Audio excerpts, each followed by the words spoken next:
Now, he's been called an electoral sage, a secular god of predictions, not to mention one of Time magazine's 100 most influential people in the world. The polling guru, Nate Silver, called every state 100% correctly in last year's US presidential race, forecasting a win for Barack Obama when virtually everyone else said the election was simply too close to call. Not surprisingly, his book, The Signal and the Noise, has since become an international bestseller. But what could the UK learn from his analytical methods? And could he ever call the election here? Nate Silver didn't start life as a political geek. A baseball fanatic, he began using his talents as a gifted mathematician to crunch the numbers and work out who'd be successful on the field. His forecasts were so accurate, he eventually sold his software to a baseball publication. And when it came to political predictions, he didn't drop the ball. In a country where polling amounts to something of a national obsession, his analysis proved as accurate at the ballot box as it had on the baseball field. In the 2008 presidential election, he correctly predicted the winner of 49 out of 50 states, missing Indiana, which went to Barack Obama by 1 percentage point. He started blogging for the New York Times and took up political analysis full-time. He's been called an electoral sage, a guru, even a genius. In last year's presidential elections, he was ridiculed by the Republicans for stubbornly predicting an Obama win. He was right, calling the results of all 50 states correctly and 31 out of 33 Senate races. So how does he do it? Well, he takes data from a range of polls and comes up with an average of the lot. Very different from old-school UK polling.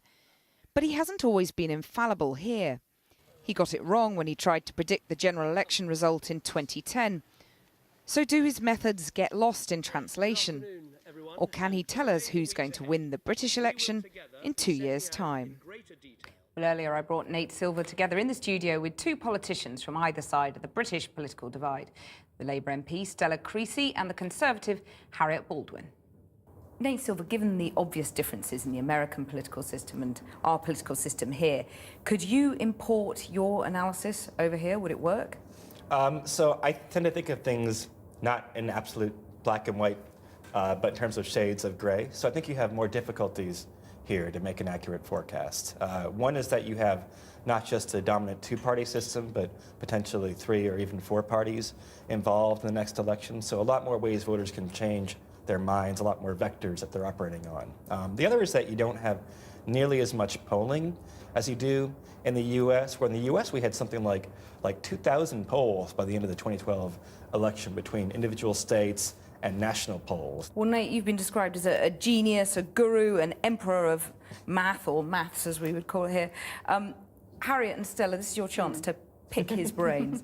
Harriet, what's your question? Well, my question to you would be, how much is all this costing? Because I know in the States you've got so much more money in elections, and here we've got very, very strict limits in terms of the amount you can spend in an election. To do a poll properly in the United States can cost, $20,000 US or 15,000 pounds or so, I suppose. So it's quite expensive because people are hard to reach on the phone now, so you ought to be calling cell phones and not just mobile phones. You have to call people back multiple times because they lead busy lives, but it makes polling very, very expensive. But in the US, there is a big market for political coverage, so news organizations look at it as a loss leader, and you have thousands and thousands of polls, and you generally get what you pay for in polling too. There are cheaper methods to do polling where you do auto dial calls, but they tend not to get as good results because you only reach 3% of the people only bother to pick up.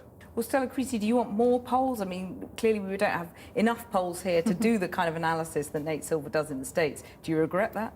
Well, I think one of the really interesting points that Nate makes is about this distinction between what he says are foxes and hedgehogs. So hedgehogs who have one really big piece of information they know, so one really big poll, and foxes who rely on a range of information to make decisions. So Nate's a fox, right? I'm sure Nate is a fox.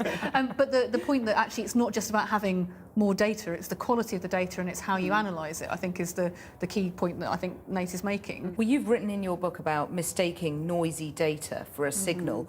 Where do you think politicians here are missing signals from voters? People mostly care about the old question Ronald Reagan asked, am I better off than I was 4 years ago? Is the country involved in any dumb wars? Does the integrity of the ruling party seem to be on the up and up? So really very big things, and it's more the kind of news media that focuses on little gaffes and scandals that voters actually aren't that worried about.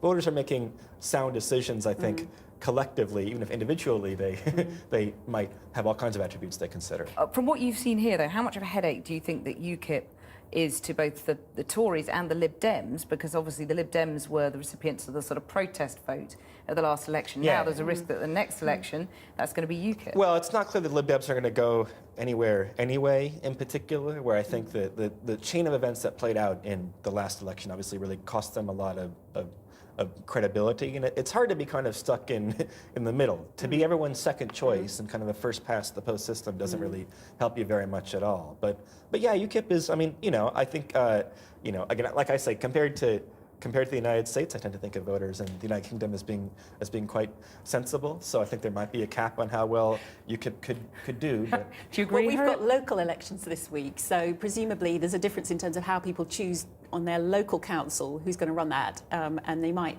pay less attention to a party that wants to campaign on an international issue like our membership of the European Union. She's hoping UKIP will fade away by the general election. Has she got a point? Well, look, I think the angrier people are about their condition in general, then you see movements toward either wing. And if you look at countries that have it much worse than you guys do here, or than the United States does, in Greece or Italy, people are almost indifferent toward whether there are far left or far right parties, just dissatisfied with the status quo. So I think that the prevailing question here is, can you have some kind of an economic recovery, some sense of social order returning, and then these marginal parties will drift away. If you would have another severe crisis, a European crisis that spilled over and had some effects here, then that's where the wings will be empowered. Okay, so a lot of people have called you an electoral sage. Put your money where your mouth is and tell us who's going to win in 2015. If you had tried to make predictions 2 years in advance in a lot of American elections, in 2010, the Democrats in the United States were slaughtered in the midterm elections. They lost 63 seats in the House of Representatives, and then Obama came back and won a reasonably solid victory 2 years later. So it's very premature to look at what would happen in 2015 now. If you were an economic forecaster, if you had a view on whether the UK economy will be in recovery by that point, then you could make a more solid forecast. But that's also a very dodgy science, I think, is trying to forecast economy more than a few months in advance. Harriett Baldwin, Stella Creasy, Nate Silver, thank you very much for joining me.